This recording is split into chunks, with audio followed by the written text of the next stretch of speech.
በረመዳን ሰላተል ጀማዓ እንዳያመልጠን።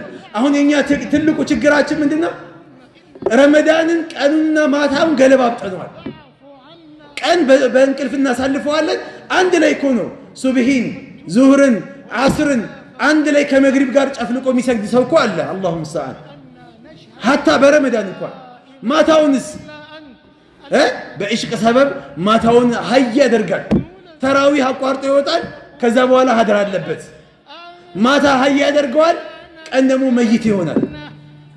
አልተፈቀደም፣ አልታዘዝንም። ጀማዓ እንዳያመልጠን፣ እንደዚሁም ደግሞ ፈርድ ሰላት እንዳያመልጠን። በረመዳን አንድ ፈርድ ከረመዳን ውጪ 70 ፈርድን ነው የሚስተካከለው። ዛሬ የምንሰግደው ጁምዓ ከረመዳን ውጪ 70 ጁምዓ የመስገድ ያህል ነው የሚቆጠረው። አስባችሁታል? ዛሬ የምንሰግደው 10 ሰላት ከረመዳን ውጪ 70 10ን የመስገድ ያህል ነው የሚቆጠረው። ሱናውስ በረመዳን አንድ ሱናን መስራት ሰላትም ይሁን ሰደቃም ይሁን ምንም ነገር ይሁን አንድ ሱና ቀብልያ ሰገክ፣ ባዕድያ ሰገክ፣ እንደገና ሌላም ዒባዳዎች አሉ። ከረመዳን ውጪ ፈርድ ጋር እኩል ነው። የረመዳን ሱና ከረመዳን ውጪ ካለ ፈርድ ጋር ይስተካከላል። አሁን ቀብልያ ምን ሰግደው ጁምዓ ቀብልያ የለውም። ዙሁር ቀብልያ ምን ሰግደው ከረመዳን ውጪ ያለ ዙሁር ጋር እኩል ናቸው ማለት ነው።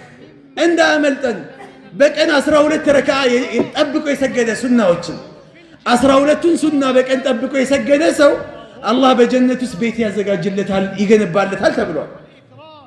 10ሩን ደግሞ ቦነስ እንጨምርበትና 22 ስናደርገው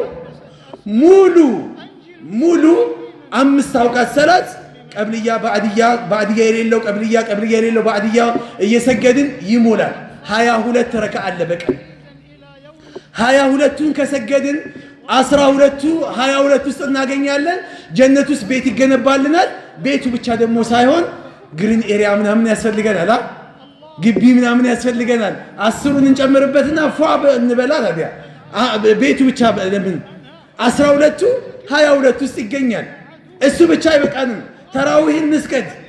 ተራዊህም አይበቃንም። ለይል ተነስተን እንስገድ። ለይልም አይበቃንም። ጠዋት ላይ ደግሞ ስራ ከመውጣታችን በፊት ፀሐይ ከወጣች በኋላ ሰላት ዱሃ፣ ሰላት አልአዋቢን ወደ አላህ ተመላሾች የሚሰግዱት ሰላት ዱሃን እንስገድ። ኸይር የተባለ ነገር ሁላ